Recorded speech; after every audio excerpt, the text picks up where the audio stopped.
Voy a compartir mi pantalla, voy a compartir la pantalla y me dicen ustedes si ya lo he logrado, ¿sí? ¿Estamos? Sí, doctor. Perfecto. Vamos Sí, a hablar doctor. de ostomías. Lo que viene ya, se darán cuenta ustedes, es muy simple.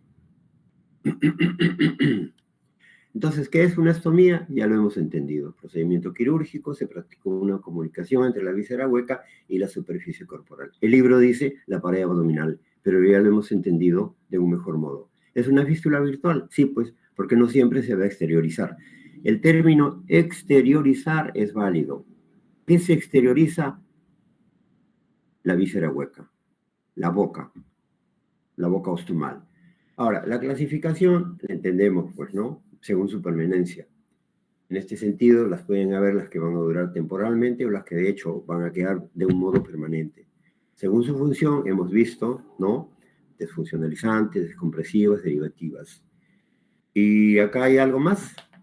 Ahí viene el concepto de alimentarias. ¿En qué situación haríamos una ostomía? ¿Es alimentaria o alimenticia? ¿Qué dicen jóvenes?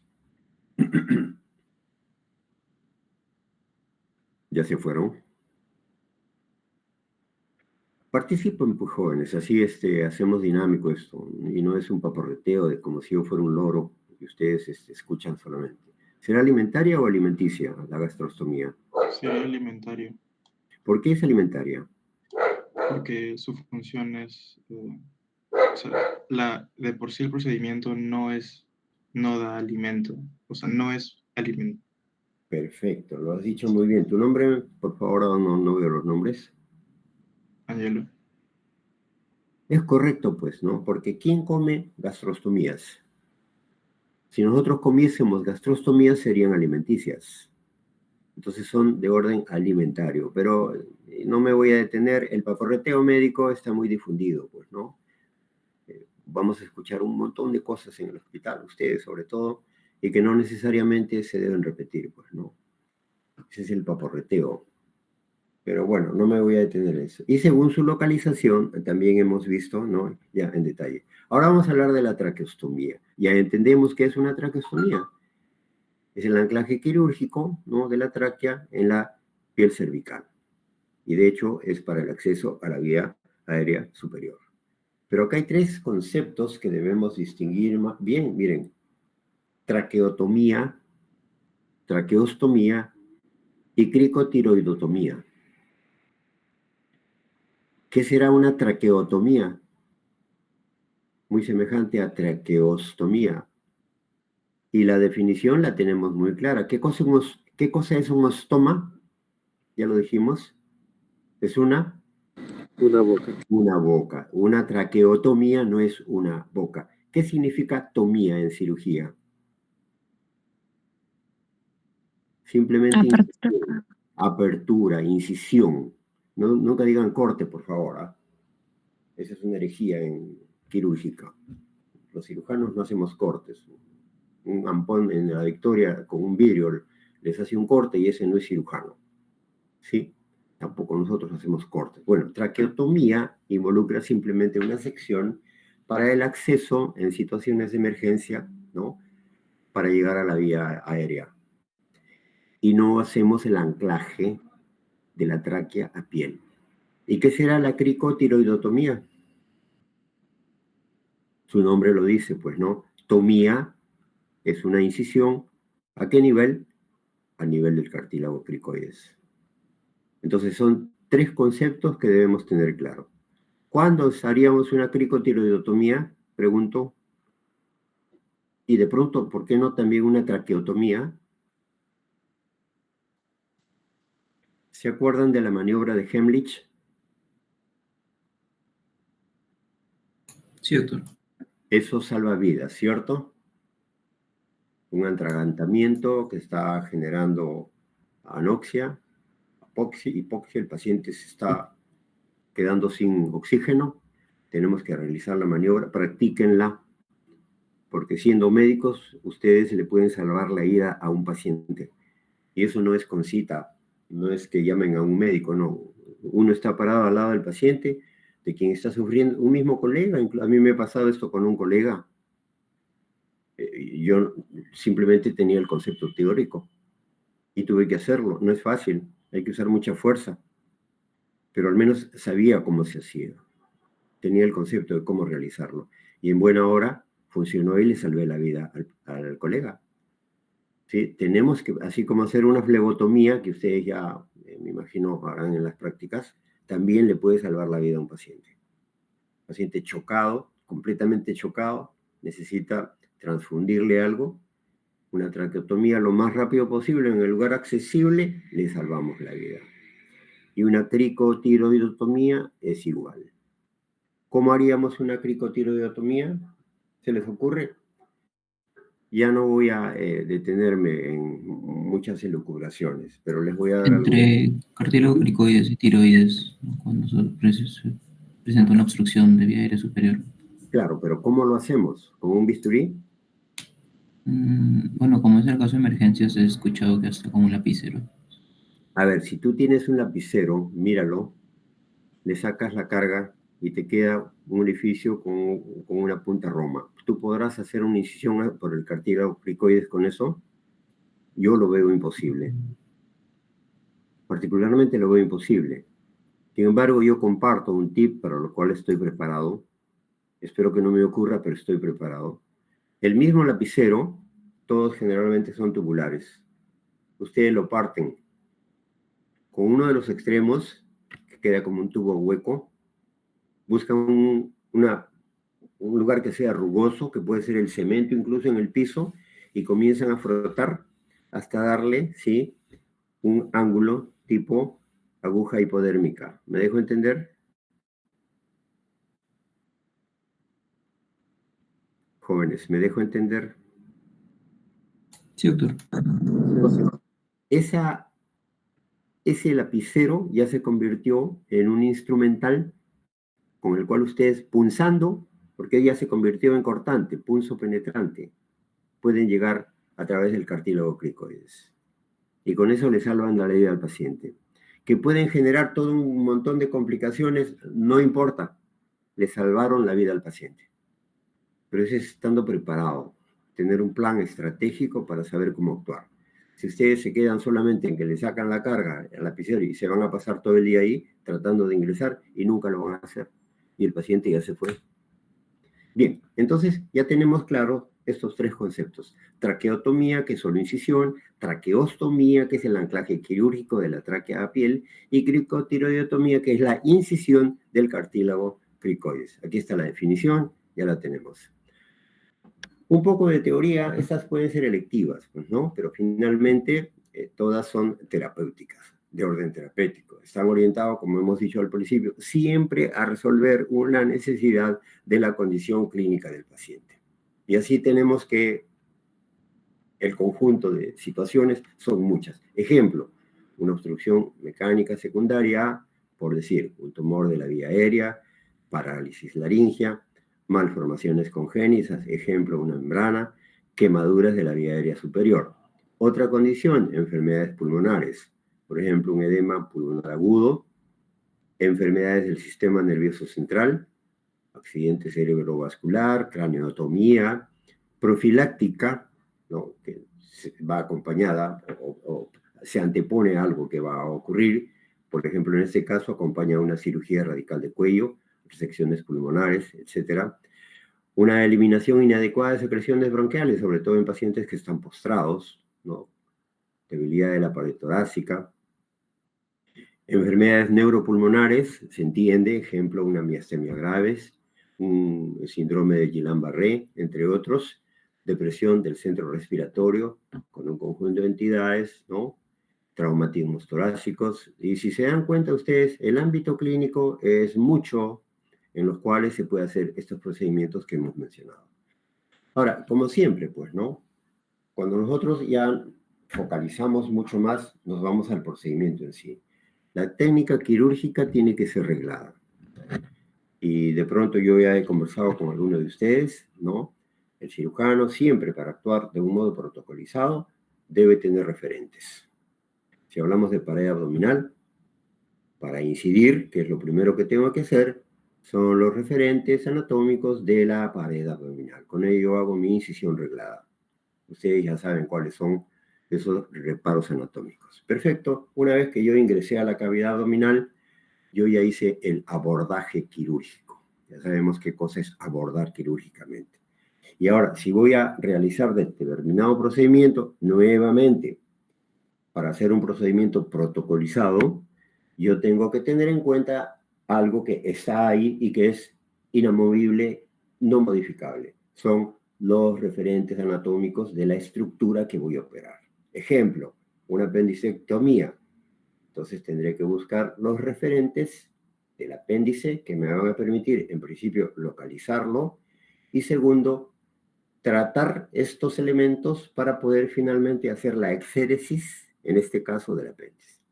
Igual, aquí en una traqueostomía, ¿no? Debemos entender, en principio hay distintas técnicas, puede hacerse con una anestesia local, incluso en la cama del paciente, o puede ser en sala de operaciones cuando ya la condición lo amerita. Por ejemplo, cuando estamos acompañando a un procedimiento quirúrgico o es de necesidad. Entonces, ya sabemos que es una traqueostomía, básicamente fijar la tráquea a la piel. Y lógico, para ello debemos tener, ¿no?, en cuenta los reparos anatómicos. Estos, como vemos aquí, se pueden objetivar a través de la piel en la región cervical, ¿no? Tenemos el cartílago cricoides, cartílago cricoides, y luego tenemos los anillos traqueales. Entonces, de pronto, fundamentalmente saber cuál de los anillos tenemos nosotros que incidir, ¿no? Muchos se van, hasta el tercero, ¿no? Pero habitualmente se hace en el segundo, puede ser segundo o tercer cartílago. Luego, acá ya con una visión más amplia, nuevamente, en un dibujo, en un esquema, tenemos los referentes que nos van a permitir llegar a la tráquea. Acá con algunas imágenes, ¿no? Por cuestión didáctica, miren, se ha señalizado el lugar donde se va a hacer la incisión, ¿no? Tenemos el borde inferior del cartílago cricoides, señalizada la incisión, y también se muestra la escotadura external. Hacemos la incisión y, como en todo procedimiento quirúrgico, el objetivo es profundizar a través de los planos comprometidos en esa región, acá en el cuello, las diferentes membranas, los diferentes músculos, hasta que finalmente nosotros podemos visualizar la tráquea. Una vez que ya tenemos la tráquea, seleccionamos el anillo traqueal en el que vamos a hacer la incisión, hacemos la apertura. En este caso vemos que tenemos el tubo, el paciente está intubado, ¿no? Luego de ello, tenemos que anclar, insisto, los bordes de la tráquea a la piel para que sea estrictamente una traqueostomía. Posteriormente, cuando hemos concluido, colocamos la cánula, ¿sí?, para darle la necesidad de oxigenar al paciente, el soporte respiratorio. ¿Hay complicaciones? Sí, pues. Siempre nos va a acompañar la sangre en todo procedimiento quirúrgico. Pero una hemorragia no se espera una hemorragia, pues, ¿no? Debe haber un sangrado esperado, un sangrado controlado. La hemorragia puede deber a alguna anomalía anatómica o de repente a una acción que no corresponde en el procedimiento quirúrgico. Y sobre todo la lesión del cartílago cricoides, cuando se realiza una traqueostomía muy alta, la incisión de la tráquea. Puede haber también traumatismo o daño quirúrgico, ¿no? Fundamentalmente el nervio laringio y, ¿por qué no?, la cúpula pleural.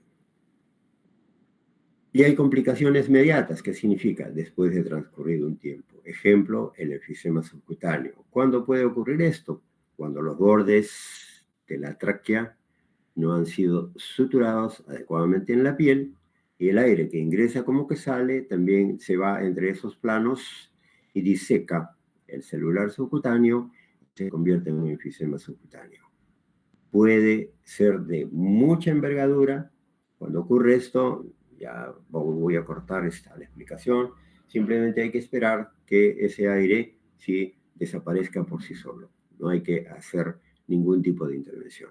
Pueden haber infecciones, ¿no? Traqueitis, traqueobronquitis, desplazamiento de la cánula, etc. Y entre las tardías, sobre todo, entender qué es el granuloma traqueal. Para definir qué cosa es un granuloma, es la respuesta inflamatoria en su componente celular, ¿no?, de la estructura comprometida. Ahora, ¿por qué ocurre esto? ¿Se les ocurre? A ver, conversemos nuevamente. ¿Por qué puede ocurrir un granuloma traqueal en un paciente? ¿Siempre ocurre?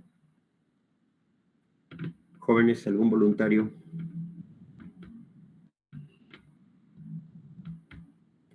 No tengan miedo, jóvenes, equivóquense. El miedo lo tienen ahí dentro y eso los acorrala, los anula. ¿Por qué ocurriría un granuloma? ¿Por técnica quirúrgica? ¿Alguna sutura que provoque reacción? Puede ser una reacción, porque un granuloma es una respuesta a la inflamación, a la agresión, ¿sí? Pero por ahí va la respuesta. Supongamos que he utilizado una sutura adecuada, pero también se da un granuloma.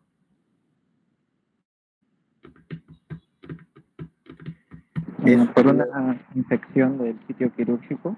Eso ya es infección, ya no es granuloma. ¿Qué cosa es oma? Tumoración, ¿cierto? Entonces, finalmente, como hemos dicho hace un rato, es una respuesta inflamatoria celular excesiva. Y eso se llama idiosincrasia. Ese paciente tiene esa particularidad, pues su respuesta es excesiva. Y su proceso de cicatrización lo hace de una manera exagerada. Esto ocurre en la tráquea y se constituye como un granuloma.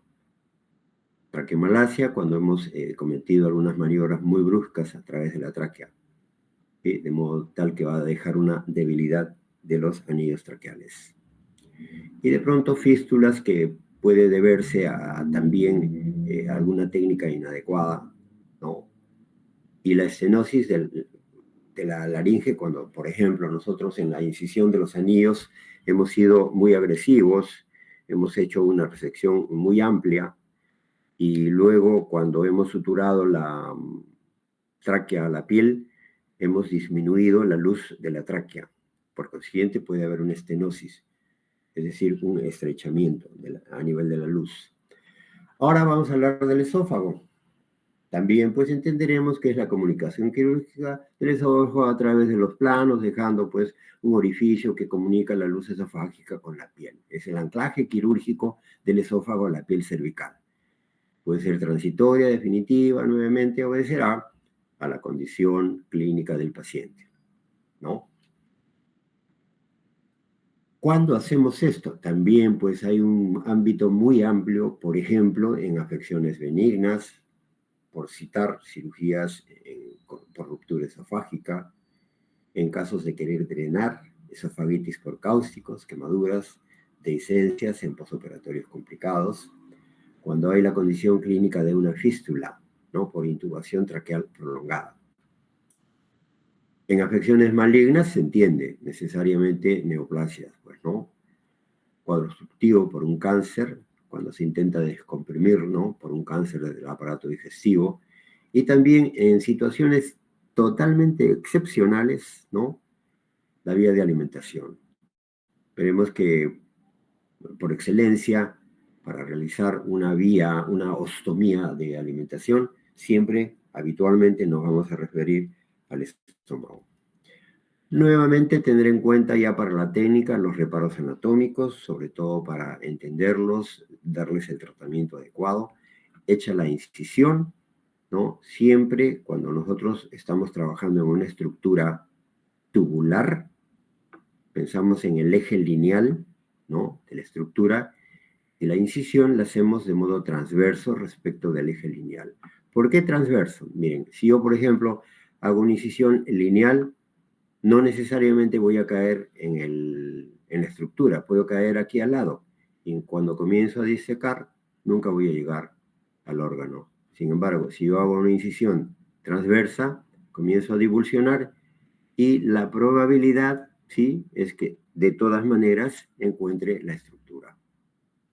Aquí vemos ya los elementos a tomar en cuenta, ¿no? La carótida común, los diferentes componentes musculares, también, ¿no? El aspecto de los nervios, el recurrente laríngeo del cual hemos hablado, algún otro componente vecino, por ejemplo, la arteria tiroidea inferior, conocer la estructura anatómica para no comprometerla en el procedimiento. Ahora, acá miren, cuando yo hago una incisión en la estructura, evitaría hacer una incisión transversa respecto del eje lineal, distinto a lo que he hecho en piel.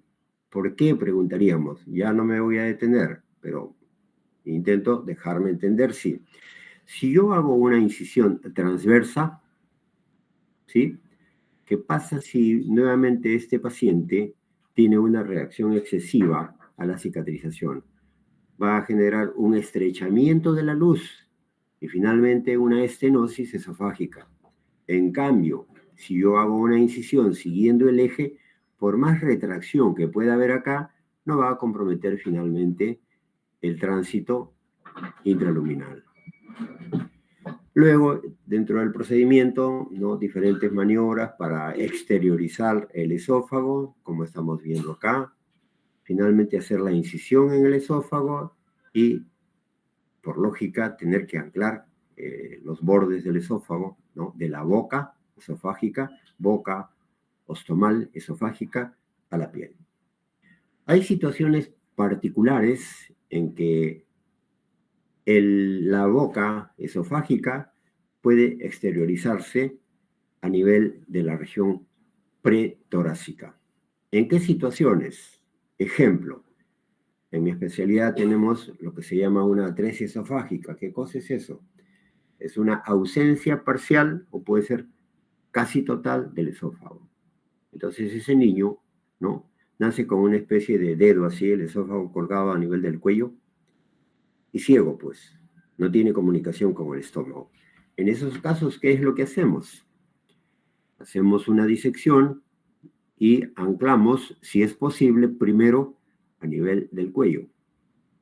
En otro momento, nosotros nuevamente llevamos al paciente a sala de operaciones y desanclamos la boca ostomal, tunelizamos a la región anterior y con una serie de incisiones, esofagostomías, miotomía se llama, ¿no? Con miotomías esofágicas hacemos un estiramiento y anclamos el esófago como ven acá.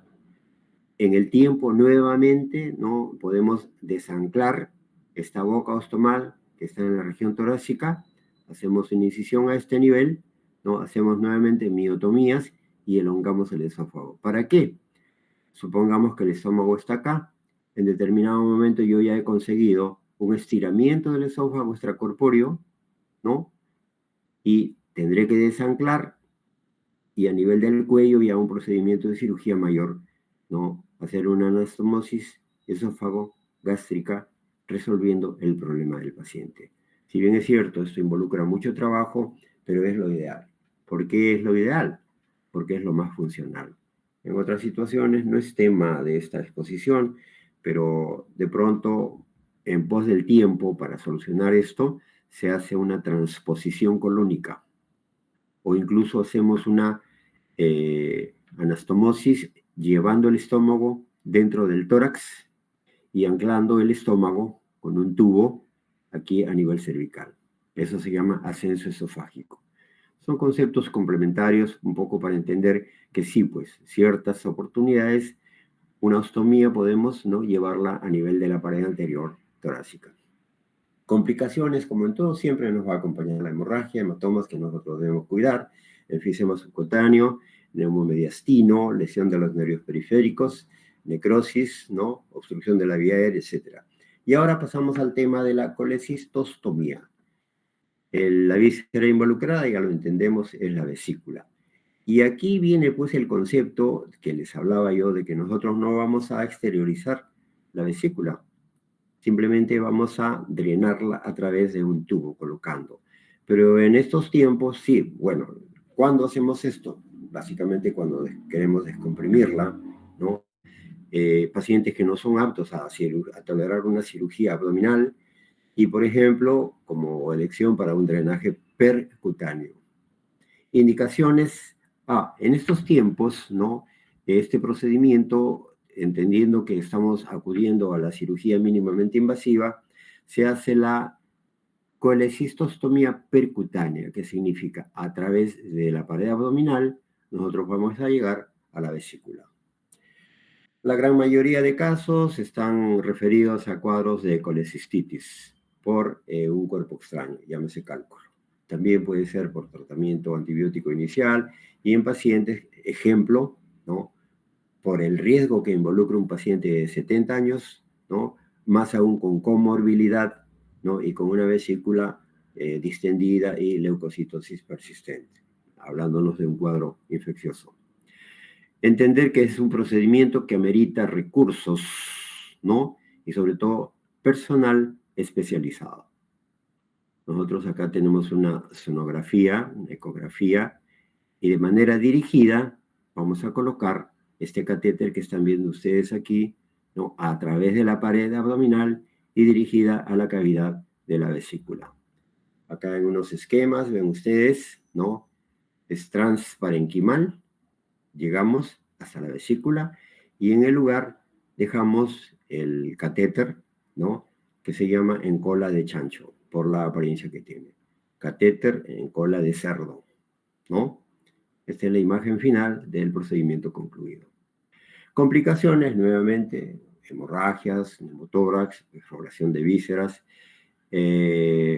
muchas veces por impericia, ¿no? Entender que casi a ciegas, pues, ¿no? Esto involucra la experticia de un profesional que sepa leer bien la ecografía. Y luego, digamos, cuando hablamos de coledocotomía, ¿qué significa? Tomía no es coledocostomía, es cuando tenemos acceso al coledo. ¿Cuándo? Generalmente cuando vamos a explorar la vía biliar. Miren ustedes acá, con un material adecuado, estamos extrayendo una piedra, ¿no? ¿Cómo podemos cerrar esto? Indicaciones técnicas, ¿no? Un cierre primario, o podemos hacerlo sobre una sonda de T. Cuando nosotros utilizamos este procedimiento, o sea, colocar una sonda de Kerr o en T, nosotros vamos a entender luego que ya estamos involucrando otro tipo de procedimiento. ¿Por qué se usa? Generalmente permite realizar una colongiografía postoperatoria como control, por la posibilidad de que puedan haber quedado residuos de cálculos, ¿no? Como se instala el catéter, el Kerr, la sonda de Kerr, senté, lo veremos luego en un esquema, y esto se convierte ya en una coledocostomía. ¿Por qué? Porque estamos dejando la sonda, que es la que va a funcionar como una fístula. Entonces regresamos al inicio y vemos, sí, pues, se entiende que dentro de la definición de ostomía también se involucra el concepto de fístula virtual. ¿Cuándo? Necesariamente cuando vemos que hay cuerpos extraños, pues, ¿no? Cálculos en las vías, también cuadros de inflamatorios, supurados agudos, cuerpo extraño que puede estar generando una ictericia persistente, ¿no? Cuadros obstructivos sin causa definida. Y aquí en esquemas vemos, como les decía, miren la incisión, cómo se hace en el sentido lineal. Se hace una apertura, se coloca el catéter, ¿no? Y una vez que está, ¿sí?, colocado dentro de la luz, se hace la sutura. Y luego vemos acá que este catéter ha sido, el concepto es exteriorizado. Así como cuando nosotros tenemos un dren, ¿qué hacemos con el dren? No lo dejamos dentro de la cavidad.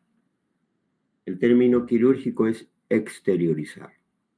No se trata de un dren, acá se trata de la sonda.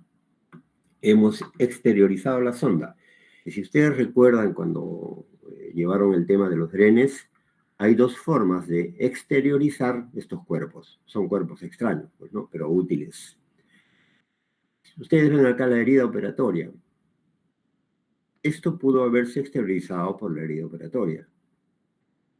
A eso se le llama exteriorización por la herida operatoria. Es muy simple. Pero cuando no es así, hacemos una incisión al lado de la herida operatoria, y esto se llama exteriorización por contraabertura, que es lo indicado. Ahora, siempre hay un porqué. ¿Por qué?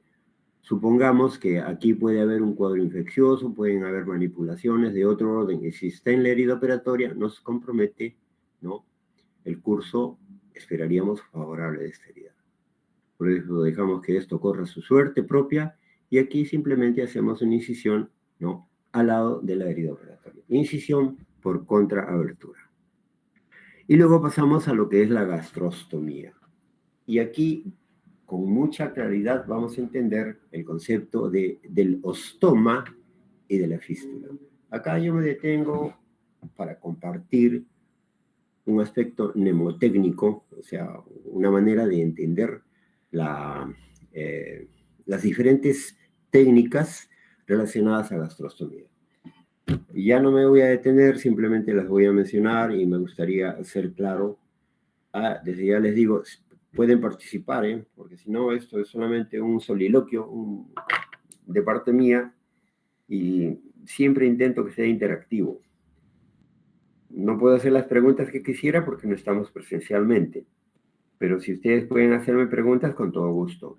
¿Sí? Si no han entendido, yo lo repito del mejor modo para seguir progresando en estos conceptos. Cuando hablamos de gastrostomías, tenemos que tener en cuenta algunos conceptos. Uno de ellos es el aspecto fistulizante, otro es el tunelizante y otro es el tubulizante.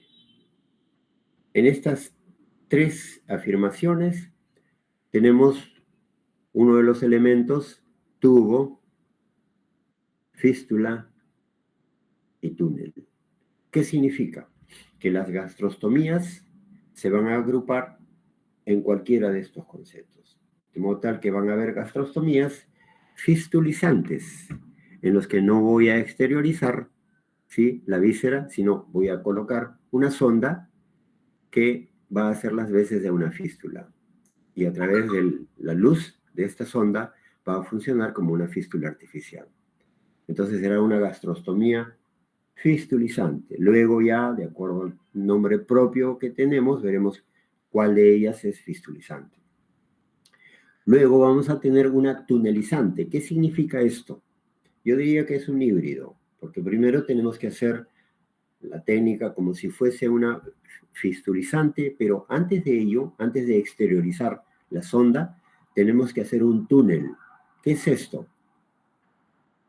Dejamos reposar la sonda en el lugar donde está saliendo del estómago, y hacemos una especie de túnel que cubra la sonda, de modo tal que tenemos un trayecto de la sonda que está oculta, porque hemos hecho un túnel con los lados del estómago, y finalmente la sonda está emergiendo después de haberse constituido un túnel.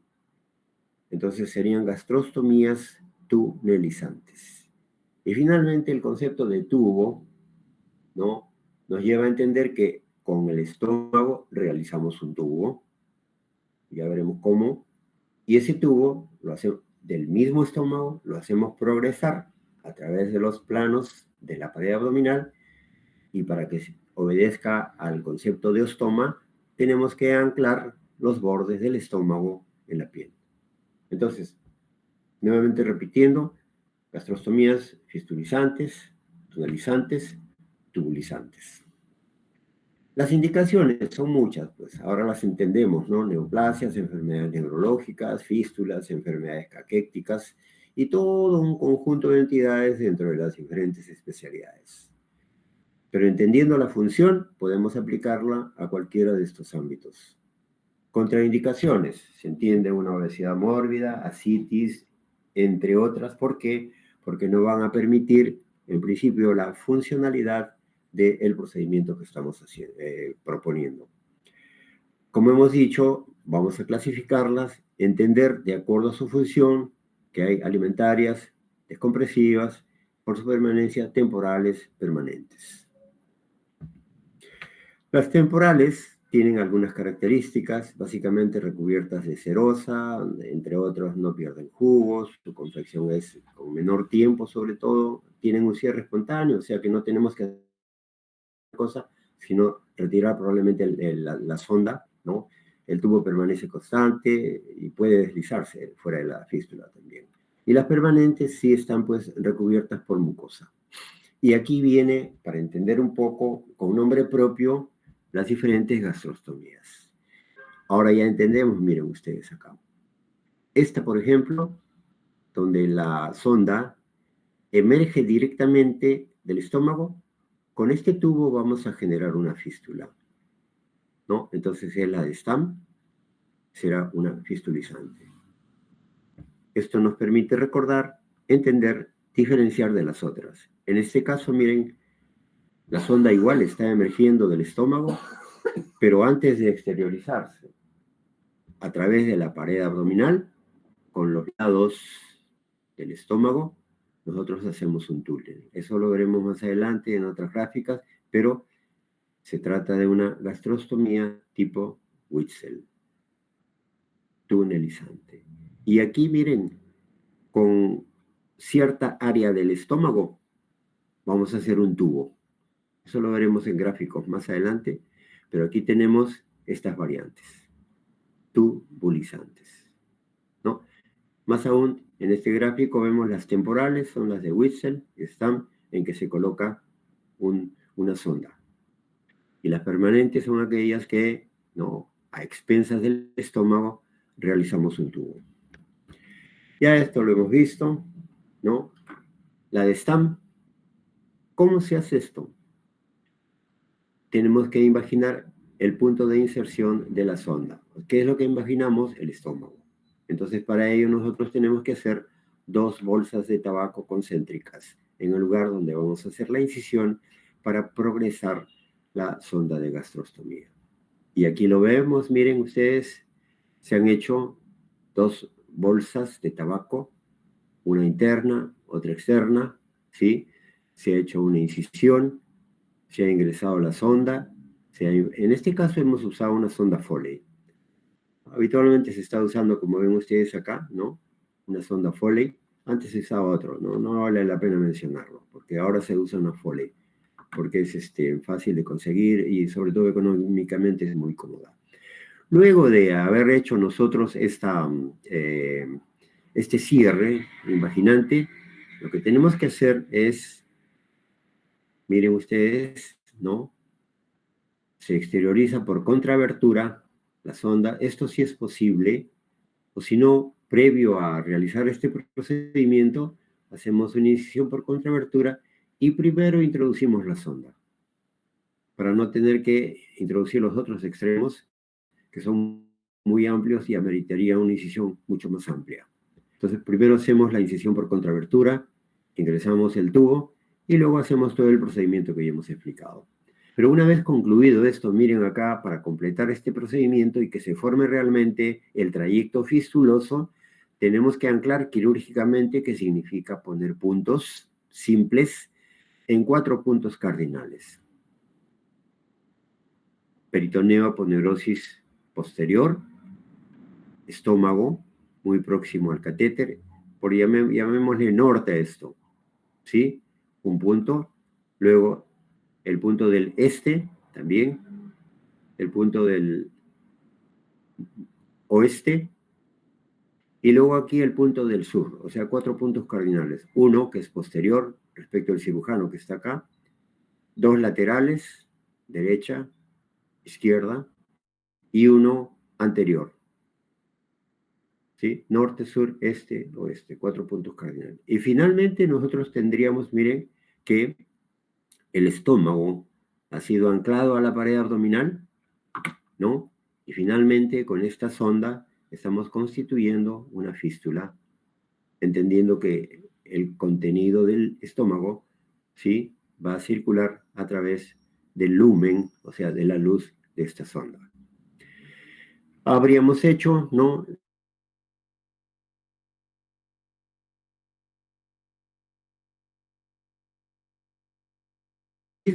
pero Antes de exteriorizar el tubo tenemos que hacer un túnel seroso. ¿Cómo? Como lo estamos viendo acá. ¿Sí? Miren, colocamos puntos laterales, ¿sí? Y su nombre lo dice, hacemos un túnel sobre la sonda. Entonces, si acá la sonda estaba emergiendo, va a quedar oculta, ¿no? Y va a exteriorizar, entre comillas, del estómago en este punto. Este punto es el que nosotros tenemos que anclar, como en la STAM, en el plano profundo de la pared abdominal. Entonces, si entendemos de un modo más amplio, esta Witzel primero es una pistolizante, ¿no? Tipo STAM, pero para que sea Witzel tenemos que hacer un túnel. Es una tunelizante. El resto del procedimiento es el mismo cuando dejamos una sonda de alimentación. Y acá ya estamos hablando de las gastrostomías tubulizantes, con nombre propio, la de Janeway, en que a expensas de la pared anterior gástrica, nosotros vamos a hacer un colgajo, ¿no? Miren, hacemos un colgajo, colocamos acá un tutor, una guía, solamente para poder estructurar, llamémoslo chimenea, tubo, ¿no? Y finalmente, nosotros, habiendo hecho la incisión acá, cerramos la incisión, hacemos esto, y aquí, por el gráfico, se ha exteriorizado. Yo he conversado con ustedes, lo ideal es exteriorizar por contrabertura para que esta cicatrización corra por su suerte y la boca de la gastrostomía tenga su curso propio. Nosotros habríamos hecho la gastrostomía de Janeway para entender tubulizante. Y en este caso, la de Carrel Janou, a expensas de la curvatura mayor, miren ustedes, ¿no?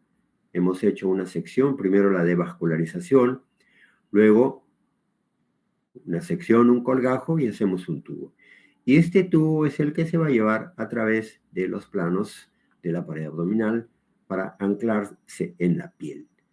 Puntualmente, estas dos gastrostomías sí pues cumplen la definición clásica de ostoma, porque estamos anclando la boca de la víscera a la piel. Y como les mencionaba, en el caso de las vías biliares, aquí también, dentro de lo que es un procedimiento no invasivo, hay una gastrostomía percutánea. Con el uso de un endoscopio llegamos a la cavidad gástrica y de manera dirigida, con una técnica determinada, nosotros vamos a llegar a la cavidad gástrica y finalmente colocar un botón. Este botón que ven ustedes, ¿no? ¿Cómo se llama esto? Gastrostomía percutánea. ¿En qué situaciones? Probablemente en situaciones críticas de un paciente que no queremos someter a un tiempo prolongado de cirugía, u otras también de otro orden. Esta es una sonda de gastrostomía, ¿no? Muy parecida a la Foley, pero esta es de larga duración, puede durar hasta 6 meses. Una Foley tiene muy poco tiempo de duración. Ahora hablamos de las enterostomías, y ahora es muy fácil entender, ¿no? Yeyuno, ilium, yeyunostomía, ¿no?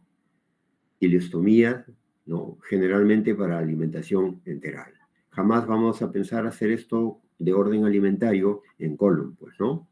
Diferentes situaciones clínicas en que nosotros vamos a usar el yeyuno para hacer una yeyunostomía. Puede ser tipo STAM, puede ser tipo Witzel, ¿sí? Aconsejable hacer una Witzel para darle mayor estabilidad, mayor fijación y para que no haya drenaje, ¿no? Del elemento corrosivo que son los líquidos intestinales. Miren acá tenemos la de STAM, muy semejante a la de estómago, en que directamente donde emerge la sonda anclamos, ¿no? El segmento del intestino, la boca, a la pared. Y aquí tenemos la de Witzel, donde necesariamente tenemos que hacer un túnel, pero también se ancla la emergencia, ¿no? De la sonda, en el punto de emergencia. Y luego pasamos a la colostomía. Se entiende que es a nivel del colon y que de hecho siempre va a haber una boca. Las podemos clasificar de muchas maneras, con relación a su localización, ciego, conotransverso, ¿no? Sigmoides, tiempo de permanencia, transitorias, definitivas, funcionalidad, ¿no? Descompresivas, derivativas, nos falta acá el término desfuncionalizantes, ¿no? Y de drenaje. Y es importante entender que todas no son iguales. Del modo como tratemos el segmento o la zona que nosotros vamos a exteriorizar, hablaremos del tipo de colostomía. A nivel del ciego, por una compresión transitoria. A nivel del transverso, por ejemplo, para desfuncionalizar el asa distal,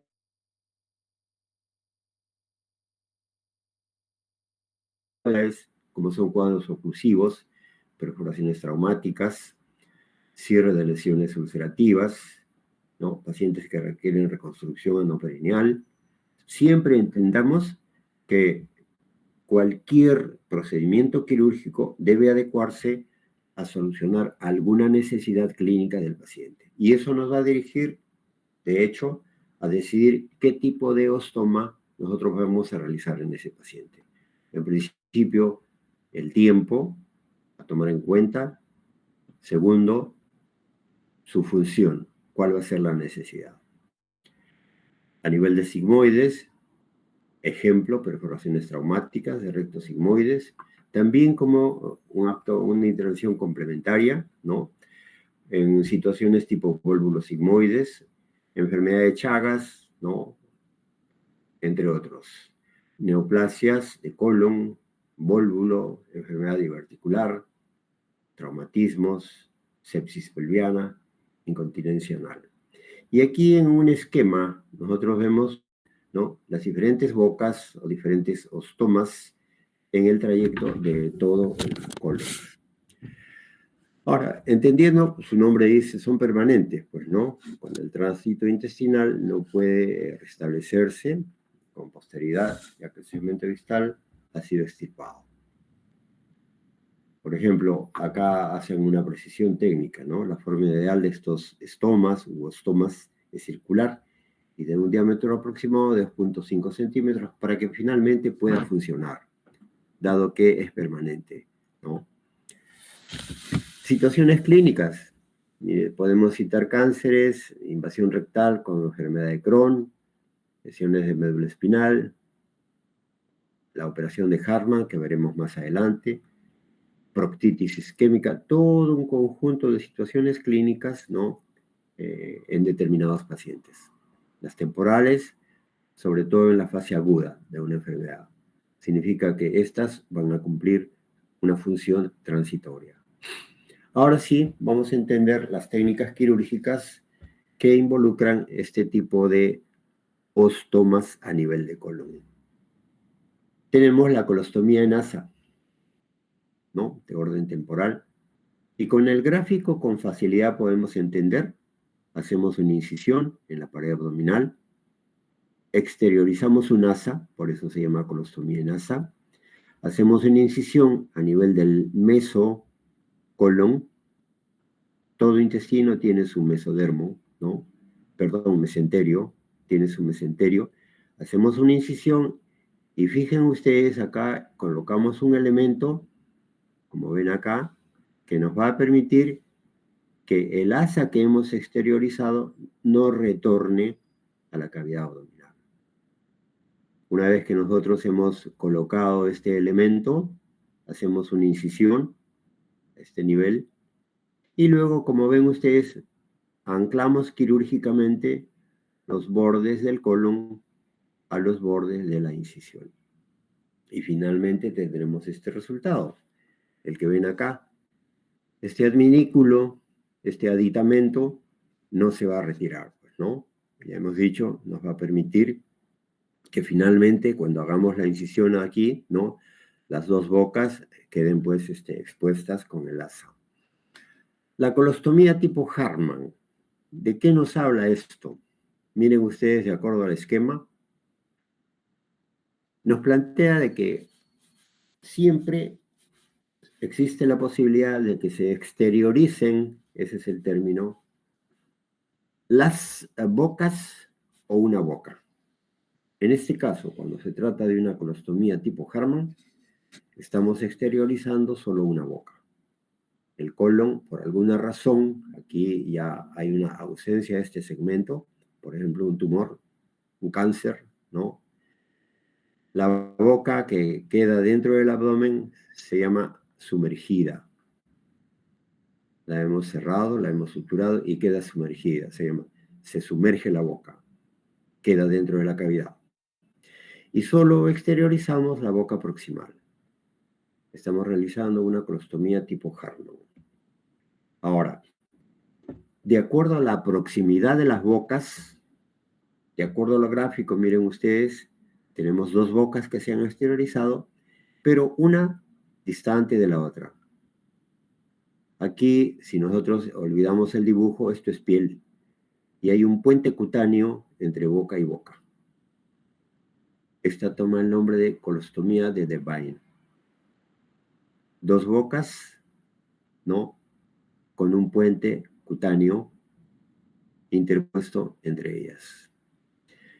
Lo distinto respecto a la vecindad que tienen estas bocas es cuando estas están conexas, contiguas, juntas. A esta se le llama, ¿no?, colostomía con dos bocas en cañón de escopeta o tipo Mikulicz. ¿Sí? El gráfico lo ven ustedes, es muy claro. ¿Hay complicaciones? Sí, pues. Muchas obedecen a la condición clínica del paciente. Ejemplo, puede haber una dehiscencia, primero porque es un paciente desnutrido. El enemigo de cualquier procedimiento quirúrgico es el estado nutricional del paciente. ¿Por qué? Porque se espera que una vez concluido el procedimiento, ¿no?, la economía del paciente, el organismo del paciente haga su trabajo. ¿Y cuál va a ser su trabajo? Cicatrizar. Pero si las proteínas no son adecuadas, las posibilidades de cicatrización van disminuyendo de acuerdo a la severidad del grado de desnutrición del paciente. Por eso, en un preoperatorio, siempre, ¿no?, se debe ver el estado nutricional del paciente. Un paciente en cirugía electiva que está desnutrido, ese no debe operarse, porque la probabilidad de fracaso va a ser altísima. Otra condición, ¿no?, para una dehiscencia puede ser la técnica, o en todo caso una infección que va a permitir que los bordes de la boca, como ven aquí en el gráfico, se separen, ¿no?, de la piel. Técnicamente, de pronto, nosotros hemos puesto, ¿no?, puntos muy sueltos o puntos muy apretados, hemos generado constricción, isquemia, necrosis y hay dehiscencia. Por eso, dentro del ABC de la cirugía, es muy importante la atención, ¿sí?, de la hebra cuando nosotros hacemos un nudo quirúrgico. Y yo siempre a mis alumnos les he aconsejado que hagan un nudo de cirujano. ¿Qué significa esto? Una doble lazada en el nudo. Eso va a dar estabilidad a la primera lazada, o sea, propiamente al nudo. Y luego viene el contranudo, que no es necesario dar doble lazada. Incluso en piel, en cualquier punto, particularmente yo he aprendido, siempre nudo de cirujano. Eso me da seguridad. En principio que los bordes van a estar afrontados, porque cuando yo suelte la tensión, voy a ver que los bordes están correctamente asentados. Necrosis ostomal, cuando yo he comprometido un vaso nutriente de la boca. Y vean ustedes el resultado. Ahora hay que hacer una remodelación del ostoma, que significa otra intervención quirúrgica donde tengo que desanclar, ¿no?, extirpar todo el material necrótico hasta conseguir, ¿no?, una zona nuevamente con bordes sangrantes que me hablen de una buena vascularidad de esa zona y realizar nuevamente el procedimiento. Una invaginación intestinal, cuando técnicamente no he madurado la boca ostomal. ¿Qué significa madurar la boca ostomal? Nosotros, como cirujanos, de pronto ya lo he conversado con algunos de ustedes, nos interesan 4 planos en la pared abdominal. De principio incidimos piel. El siguiente plano que nos interesa, al margen de los otros, es aponeurosis anterior, que es la más expuesta.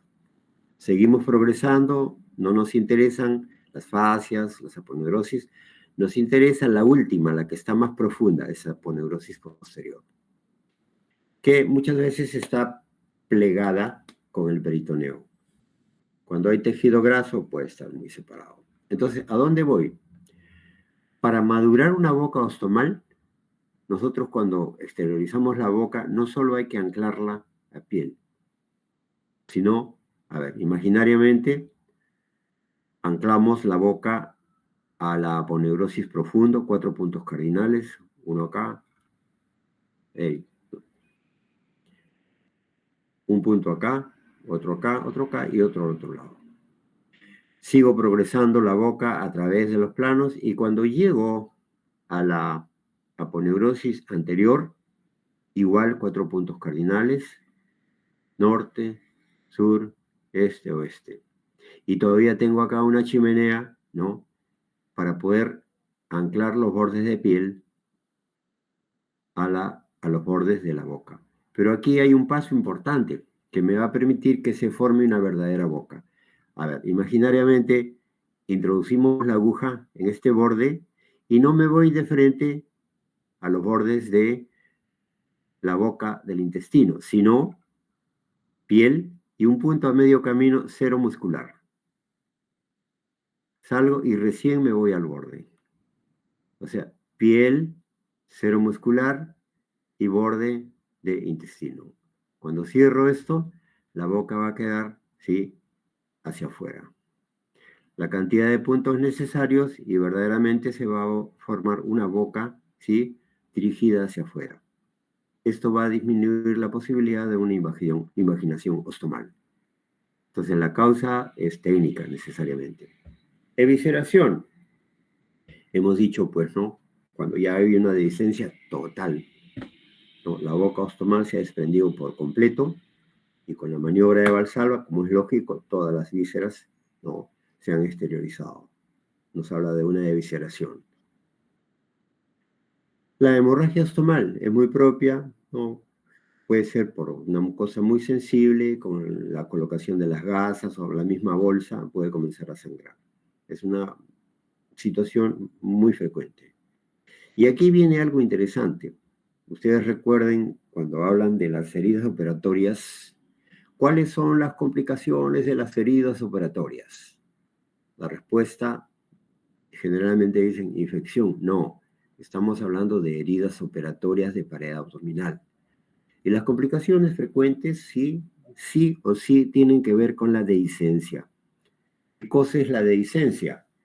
Es la separación de los bordes afrontados. Causas muchas, pues, ¿no? Pero ahí debemos tener dos conceptos muy claros. El previo, que hemos hablado de evisceración, cuando la dehiscencia es de todos los planos, piel, aponeurosis anterior, aponeurosis posterior que un peritoneo. O sea, hay una comunicación real, ¿no? Con el pujo se salen todas las vísceras. Se llama evisceración. En cambio, miren ustedes acá, la dehiscencia no necesariamente debe involucrar todos los planos. Puede ir de piel hacia planos profundos. Si es de piel a planos profundos, sin comprometer el plano profundo, sin que sea una evisceración, denominamos dehiscencia parcial. Dehiscencia parcial. Pero ahora miremos al revés. Coloquémonos imaginariamente dentro de la cavidad abdominal y hay dehiscencia del peritoneo con la aponeurosis posterior. Y si seguimos avanzando hacia la región externa, puede haber dehiscencia de la aponeurosis anterior, pero la piel con la mucosa acá está indemne. Sin embargo, al haber dehiscencia de los planos profundos, a la maniobra de Valsalva se va a protruir una masa. Y esto nos hace el diagnóstico de eventración. Acá estamos hablando de una eventración periostomal, pero en una herida operatoria, aquí está la sutura, e igual vemos una protrusión, una masa cambiante, ¿no? Otro nombre que se le da a las heridas comunes y corrientes quirúrgicas es hernia incisional. Un poco estoy ampliando el concepto de eventración y evisceración. El tema acá es una eventración, ya sabemos qué es, dehiscencia de planos profundos, ¿no? en torno al ostoma. Otra es la estenosis ostomal. ¿Cuándo puede ocurrir? En principio, cuando no hemos madurado adecuadamente la boca. Otro, cuando los puntos han sido muchos, hay un exceso de puntos. Otros, cuando la tensión de los puntos es excesiva. Hay una respuesta inflamatoria, una cicatrización, y vemos que hay un estrechamiento de la boca. El prolapso del estoma. ¿Cuándo puede ocurrir esto? Generalmente cuando los pacientes tienen una prensa abdominal muy leve, personas mayores, no necesariamente mayores, sino que al pujo, ¿no?, la mucosa, o sea, todo el contenido dentro de la luz comienza a progresar. Y esto se constituye como un prolapso ostomal. Y la dermatitis peristomal será mayor cuanto más distal, cuanto más proximal sea la boca. Ejemplo, si esto fuese a nivel de yeyuno, dada la calidad de jugos que hay a ese nivel, ¿no?, la salida puede comprometer la piel y generar una dermatitis. Si nos alejamos más y más, por ejemplo, llegamos al colon, el contenido interluminal ya es distinto, generalmente son heces, y la posibilidad de una dermatitis es mucho menor. A este punto intento haber sido claro con esta exposición. Me hubiese gustado pues un aspecto participativo, pero tengo la impresión de que para ustedes ha sido clara esta exposición. Ahora, si hubiese alguna pregunta, ¿no?, les pido, por favor, háganmela conocer. Siguen ahí, imagino, ¿no, jóvenes? Sí, doctor. Sí, doctor, claro. ¿Quedó claro? ¿Hay alguna pregunta? Todo Bueno, claro, doctor. Todo perfecto. claro, doctor. Insisto, estimados jóvenes, por favor, escúchenme 2 minutos más. Siempre digo a mis alumnos, porque lo digo con mucho cariño, nosotros no debemos aprender con el paporreteo. Ejemplo, 2 más 2, 4. Estoy pues en la respuesta correcta, pero yo no sé ni por qué es. No tengo que pensarlo, estoy paporreteando. En cambio, si yo me pongo a pensar en el teorema de Pitágoras, tendré que entender las diferentes variables, cómo así se estructura el concepto, pero para ello tengo que pensar, tengo que aprender a pensar, no solo debo ser un repetidor. Entonces, en medicina yo les digo, y yo les anticipo, cuando ustedes terminen la carrera, que hayan sacado 20 o 0 en un examen no va a tener ningún valor. Tendrá valor cuando ustedes frente a sus pacientes tengan un criterio lógico, un criterio analítico sobre la base de todo lo que han aprendido. Entonces, esa va a ser la real prueba que ustedes van a dar frente a sus pacientes. No es para que tengan miedo, sino simplemente para que se preparen. ¿Y cómo se van a preparar? Tratando siempre de entender, formar conceptos, equivocarse la cantidad de veces que puedan equivocarse, porque cada error es una gran oportunidad para entender qué es lo que tengo que corregir, qué es lo que tengo que aprender. A veces los aciertos ni se toman en cuenta. Sin embargo, un error le puede costar la vida a un paciente.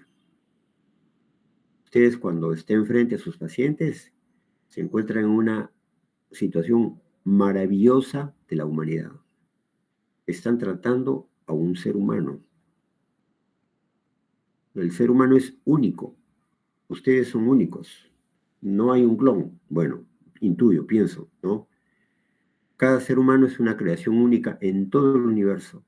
Y cada paciente que tengan ustedes es esta gran oportunidad patente. Y para ello, ustedes deben prepararse con criterio, siempre tener conceptos, aprender a pensar, porque de lo que ustedes hagan respecto a estas disquisiciones para hacer un plan de trabajo posterior a un diagnóstico, exámenes auxiliares, síndrome, etcétera, etcétera, ¿no?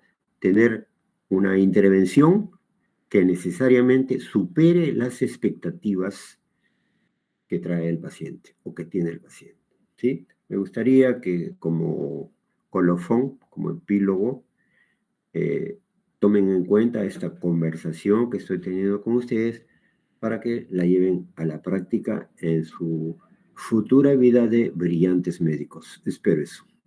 Muy bien, jóvenes, ha sido un gusto, pues sí. Será hasta la Muchas siguiente. gracias, doctor. Buenas noches. Muchas gracias, doctor. Buenas noches. Jóvenes, chao, chao. Gracias, doctor. Cuídese. Bien, de igual modo. Hasta luego, doctor. Buenas noches. Bien, hasta luego. Gracias, doctor. Hasta luego. Muy Asunto. bien. Eddie. Ahora sí, apagamos la luz. Buenas noches. Pásenla bonito. Hasta luego.